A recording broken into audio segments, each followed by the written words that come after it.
Hi YouTube, I'm Jeff Youmans. It's May 15th, 2017, and this is the Youmans Report. Last Friday, information security hit the big time. It was on every news channel. There was a variant of malware that ran rampant across the globe. This malware happens to be a ransomware variant that makes people want to cry. So they named it WannaCry. WannaCry Ransomware. Now, what ransomware does at its core is it gets onto a host somehow, some way, and then it starts encrypting those local files, and then it asks for a ransom, whatever that ransom may be. So there's a couple things about WannaCry that really bother me and that I want to talk about. Well, let's first talk about how it's attacking the host. It's taking advantage of a vulnerable Windows flaw that was published 2 months ago and patched 2 months ago. But as we all know, a lot of people don't patch in a timely manner. So between the time the patch was issued and the time the patch could potentially be reverse engineered into a threat,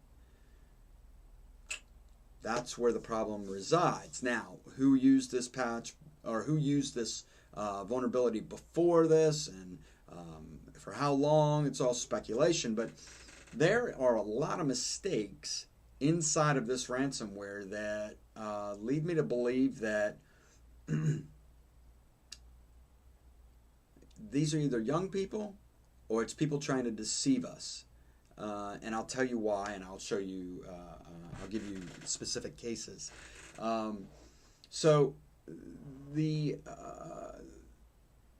It takes, like I said, it takes advantage of that Microsoft flaw and encrypts files on the computers. Now, one of the first thing that confused me about this particular ransomware was they asked for $300 in Bitcoin. And that's confusing because Bitcoin's its own currency. So they're essentially asking you to take $300 and buy whatever the equivalent Bitcoin is for that hour. Because just like in the market economy, the Bitcoin exchange rate goes up and down with the flow. It's not traded like the yen or the ruble or the pound or the euro, but there is an assignment of value based on those other currencies. So to make that type of assertion, or in my opinion, mistake, is kind of weird. And it makes me really think, well, what do you want the people who have rubles to do? Go and convert rubles to dollars and then dollars to Bitcoin?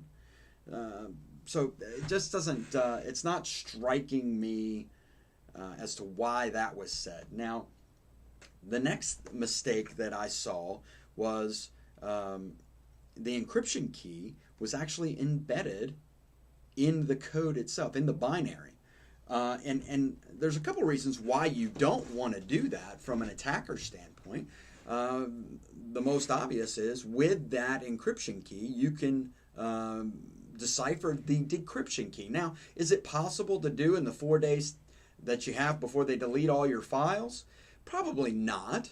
It takes a lot of computing power. The bit length of the encryption key is not rudimentary. It's a lot of math involved, and on a typical workstation, it would probably take 60 years. Using a high-end computer you might find at a university, it still would probably take somewhere on the order of 20 years to crack the encryption, but it's still there.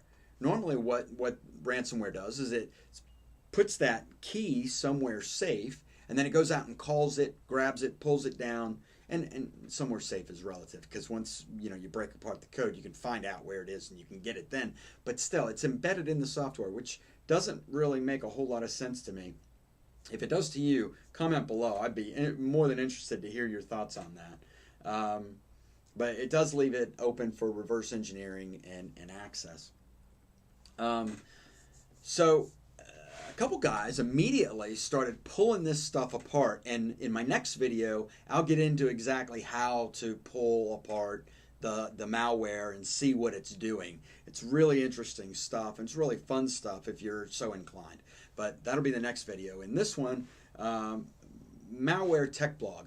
If you're looking for somebody to come in and find flaws in your environment and solve problems, you're going to want to contact these guys. They are,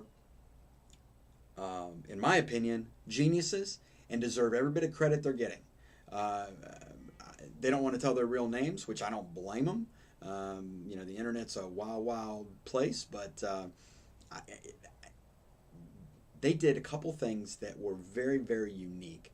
First, they found the kill switch and published how to get there and how to use it. There's 3 different ways to get to it, and you can find those online, but the kill switch essentially turns the timer off and stops the malware from going out and trying to infect other hosts on your network, stops communicating with distant ends, those types of things. Now, just because the ransomware has encrypted your files doesn't mean it's stopped. It's still going out. It's still looking for other things to do, and it's still making your host into a bot and adding it to a botnet list, and you know, it could be used as a one node and a distributed denial of service later on. It gets really interesting when you start thinking about all the possibilities you can do once you've compromised a host. And this is a big foothold. So that's exactly what this ransomware is going to do. But what the malware tech blog team did was they found the .com that it was sending all of the information to and getting information from, updated notes and updated software and all that stuff. And it registered the domain, essentially bypassing this black domain that was out there that the bad guys were using. They registered it, and once that registration propagated down through the DNS servers, so now the software is trying to communicate with its home office that it thinks is over here, but it's actually the good guy's site, which is killing it and you know, stopping it in its tracks, so it's not communicating anymore. Again, that's my time for today. The malware tech blog, you guys are awesome. Deserve every bit of your credit. WannaCry Ransomware, we'll talk more about tomorrow, how to break that apart, how to pull it apart. And later in the week, I got something for the layman out there. I'm going to talk about how to make sure that you are safe in your environment as well. So have a great night, everybody, and we'll talk soon.